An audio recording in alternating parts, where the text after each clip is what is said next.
Buenos días, espero que se encuentren todos bien. En el día de hoy vamos a hablar del tema de enfermedad hemolítica perinatal, que es una patología compleja de explicar desde el punto de vista fisiopatológico, pero bueno, vamos a tratar de que la clase sea lo más entendible posible. En primer lugar, tenemos que saber que la enfermedad hemolítica perinatal es una patología de carácter inmunológico que la padece el feto y el recién nacido y que resulta, digamos, de una isoinmunización o sensibilización por el pasaje transplacentario, digamos, de anticuerpos específicos contra el antígeno o contra el glóbulo rojo fetal, produciendo de esa manera una anemia hemolítica. Para poder entender la enfermedad nos debemos remitir al año 1900, en donde un médico patólogo, Carl Steiner, descubre tres grupos sanguíneos, al que denominó grupo A, el grupo B y el grupo C. 2 años más tarde, colaboradores de Steiner descubren el cuarto grupo sanguíneo, al que denominaron grupo AB. Acá en la figura, en la transparencia, podemos ver en orden de frecuencia que el grupo 0 y el A son los más frecuentes, y el factor RH, que es la otra forma de clasificar a los grupos sanguíneos, tenemos que el 86% de la población es RH positivo y solo un 14% es RH negativo. Y acá está marcado con el porcentaje de un 7% el grupo y el factor 0 RH negativo, digamos, porque es importante, ya que generalmente este tipo de grupo y factor es el que produce la enfermedad hemolítica perinatal. Acá vamos a ver una tabla de compatibilidad de grupos sanguíneos. Sabemos que un glóbulo rojo está formado por antígenos. En el caso del grupo A, está formado por el antígeno A. El grupo B tiene en la membrana a su superficie un antígeno B. El grupo AB tiene ambos antígenos, es decir, el A y el B. Y el grupo 0 no tiene ningún antígeno, es decir, ni el A ni el B. Por lo tanto, el grupo A, al poseer ese antígeno, elabora anticuerpos contra el grupo B. En el caso del grupo B, anticuerpos contra el grupo A. Y el grupo AB, al tener ambos antígenos, no produce anticuerpos. Es por eso que se lo denomina el receptor universal. Es decir, el grupo AB puede recibir del grupo A, del B, del mismo grupo y del grupo 0. En el caso del grupo 0, al no poseer antígenos, se lo denomina el donante universal. Es decir, puede donar al grupo A, al B, a la B y al grupo 0.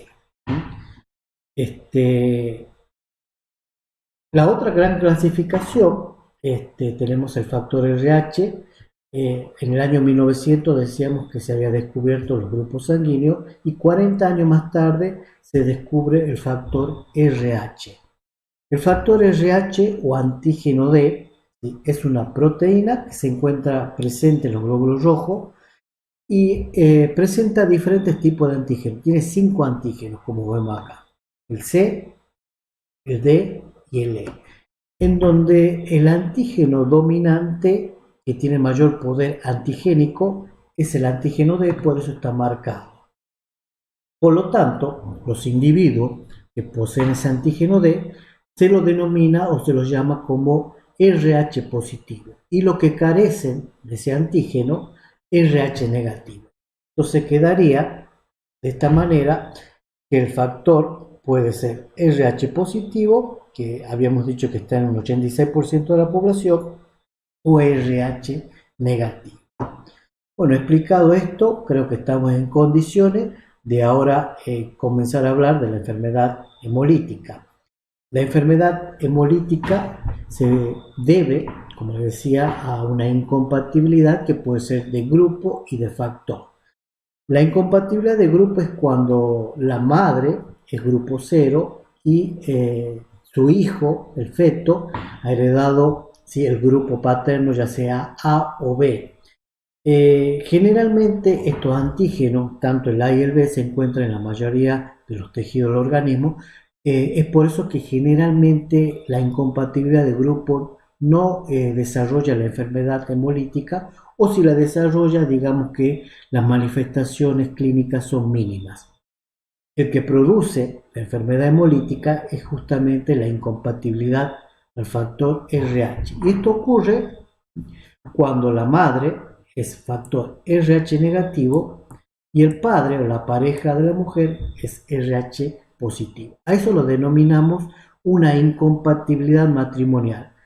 Y la enfermedad se va a producir cuando el feto hereda, ¿sí?, el factor RH positivo del padre. Entonces, la madre, al desconocer esos antígenos, lo que va a hacer es elaborar anticuerpos. Esos anticuerpos se van a fijar en el glóbulo rojo fetal, lo van a debilitar y van a producir lo que se llama la hemólisis, la destrucción de los glóbulos rojos.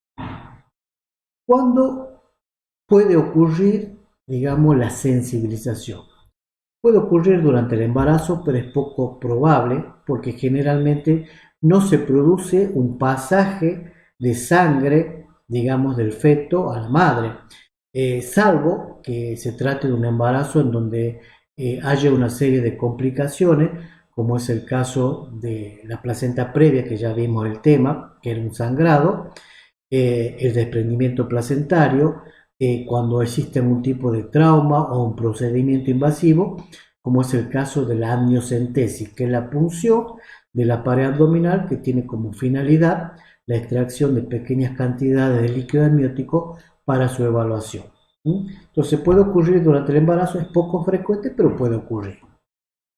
Puede ocurrir en un embarazo ectópico, que es un síndrome hemorrágico junto con el aborto de la primera mitad gestacional, porque el embrión ya a las 12 semanas ya tiene un poder antigénico, ¿sí?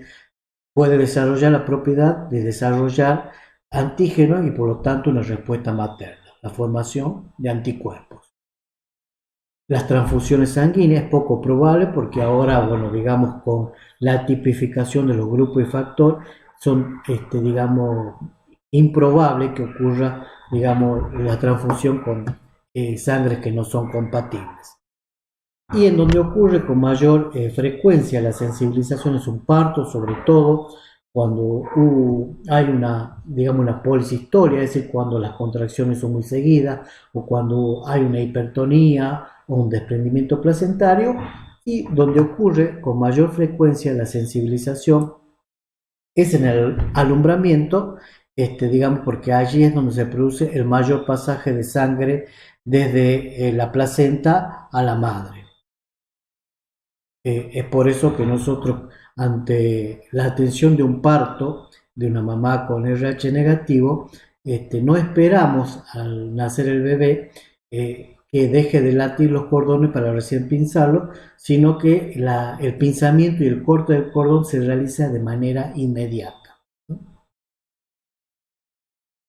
La fisiopatología, ¿sí?, de la enfermedad, de esta enfermedad, tenemos que tener como primera línea una mamá RH negativo, ¿sí?, y el hijo que ha heredado el factor paterno RH positivo. No todas las mamás RH negativo con feto RH positivo van a producir la enfermedad hemolítica porque existen dos tipos de posibilidades. Que sea, ¿sí?, el padre homocigoto o el padre sea heterocigoto. Homocigoto significa que todos sus hijos van a heredar su factor, es decir, RH positivo, es decir, que todos sus niños van a ser RH positivo en el caso de que sea homocigoto. En el caso de que sea heterocigoto, existe un 50% de posibilidades que ese niño herede el factor paterno, que sea RH positivo, y un 50% que herede, ¿sí?, el factor materno, RH negativo. Entonces, esas son las posibilidades, ¿sí?, en cuanto a la sensibilización. Cuando los glóbulos rojos fetales, ¿sí?, pasan a través de la circulación materna, existe un mecanismo, como digo, de defensa por parte del organismo. Lo que hace la mamá es elaborar anticuerpos anti-RH. Ustedes habrán escuchado decir que en el primer embarazo no hay problema. Justamente no hay problema porque en un primer embarazo la madre lo que produce son anticuerpos de alto peso molecular, es decir, elabora IgM. Las IgM son inmunoglobulinas de alto peso molecular, por lo tanto no atraviesan la barrera placentaria y por lo tanto no producen la enfermedad. Pero en el segundo embarazo, si esta misma situación se repite, eh, el organismo materno tiene una memoria inmunológica. Entonces, en este caso, la madre va a elaborar anticuerpos de bajo peso molecular, son las IgG, inmunoglobulina G, que son de bajo peso molecular y por lo tanto van a atravesar la placenta produciendo una respuesta, digamos, inmunitaria. ¿Qué va a hacer? Los anticuerpos pasan a la circulación fetal, y esos anticuerpos lo que hace es fijar, debilitar al glóbulo rojo y lo destruye. Eso lo conocemos con el nombre de hemólisis, la destrucción de los glóbulos rojos fetales. Por esa acción de la destrucción de los glóbulos rojos fetales va a conducir al feto a un estado que se denomina anemia. La anemia puede ser leve, puede ser moderada, puede ser grave. Eso va a depender, digamos, de la cantidad de anticuerpos circulantes en el organismo materno. Entonces, el feto va a tener una respuesta también, así como la madre elabora anticuerpos, el feto tiene una respuesta compensatoria. Entonces, lo que va a hacer el feto es, para suplir ese déficit de hemoglobina, va a comenzar a producir, digamos, nuevos glóbulos rojos que se denominan eritoblastos, que son formas inmaduras de glóbulos rojos. Por lo tanto, se destruyen también con facilidad. Entonces, eso va a conducir de alguna manera a una sobreproducción de glóbulos rojos por parte del feto, lo que va a conducir a que la médula ósea se hipertrofie. Se va a producir la la esplenomegalia, es decir, el agrandamiento tanto del hígado como del vaso del feto, y además, debido a que la hemoglobina es sabido que es, digamos, la que transporta el oxígeno, el feto va a sufrir una hipoxia que puede conducirlo al sufrimiento fetal y también a una insuficiencia cardíaca congestiva. También eso va a llevar a la hipoproteinemia y el feto va a presentar un cuadro grave que se denomina hidrofetalis. El hidrofetalis es un feto que presenta un edema generalizado, se le dice, tiene la característica de un Buda. Hay edemas tanto en miembros superiores e inferiores, que tal es así el edema que no puede flexionar las extremidades. Hay ascitis, es un cuadro grave y que generalmente no es compatible con la vida. Bien, en el caso de que el niño nazca después de una enfermedad hemolítica, esa destrucción de glóbulos rojos fetales aumenta los niveles de bilirrubina. Cuando el feto aún está digamos, en el útero, ese exceso de bilirrubina es metabolizada por el hígado materno, que es un hígado maduro. El tema es cuando nace ese niño, entonces como el hígado de un recién nacido es inmaduro y carece de una enzima que se llama gluconiltransferasa, no metaboliza esa bilirrubina y eso produce el incremento que va a conducir a la hiperbilirrubinemia, el aumento de los niveles de bilirrubina. Cuando eso va a producir la ictericia, es decir, el tinte amarillo del recién nacido que va a aparecer las primeras 24 horas y que se la conoce como ictericia patológica. Cuando los niveles de bilirrubina son elevados, atraviesan la barrera hematoencefálica y producen otro cuadro muy grave que puede dejar secuelas irreversibles y que se conoce con el nombre de kernicterus, que puede dejar secuelas de retraso mental, para nombrar alguno de ellos. Entonces, eh, como verán, el cuadro es bastante grave de la enfermedad hemolítica y es un cuadro o una enfermedad totalmente prevenible. Es prevenible porque si la mujer acude a un control prenatal de manera precoz, nosotros sabemos que como la rutina del embarazo está contemplado el solicitar el grupo y el factor sanguíneo y la prueba de cura indirecta. Entonces es una enfermedad que se puede prevenir.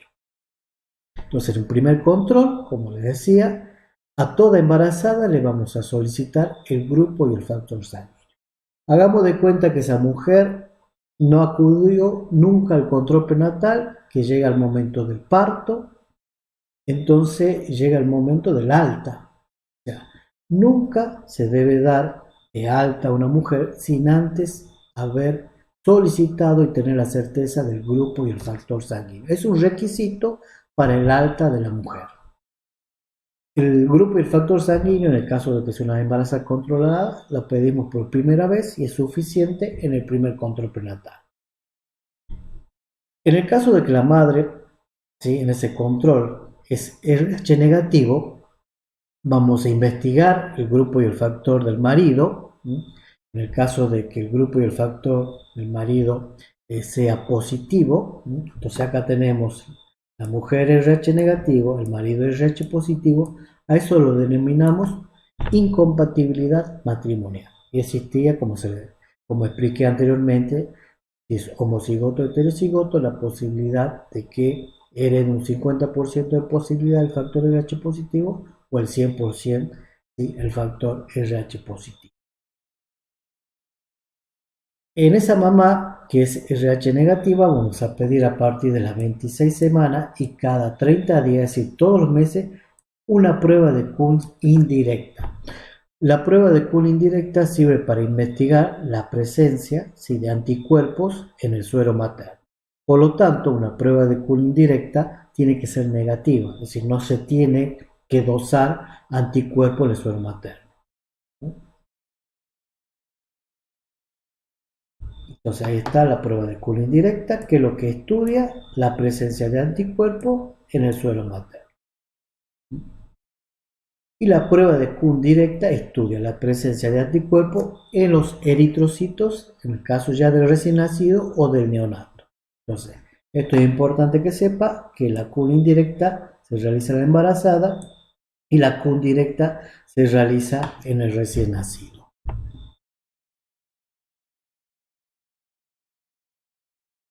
Cuando la prueba de Kuhn indirecta es negativa, vamos a hacer como prevención para evitar la sensibilización, la gamma globulina anti-D, la mal llamada vacuna, se la debe realizar las primeras 72 horas posteriores al parto. En el caso de que la prueba de Kuhn directa o indirecta nos dio positiva, eso significa que está sensibilizada. En este caso, bueno, acá el riesgo es el feto. Entonces, cuando tenemos una prueba de Kuhn positiva, lo que tenemos que hacer es investigar el estado fetal. Para eso se requiere, ¿sí?, de realizar una amniocentesis. La amniocentesis consiste en la extracción de una pequeña cantidad de líquido amniótico y de esa manera investigar la cantidad de bilirrubina circulante en el líquido amniótico.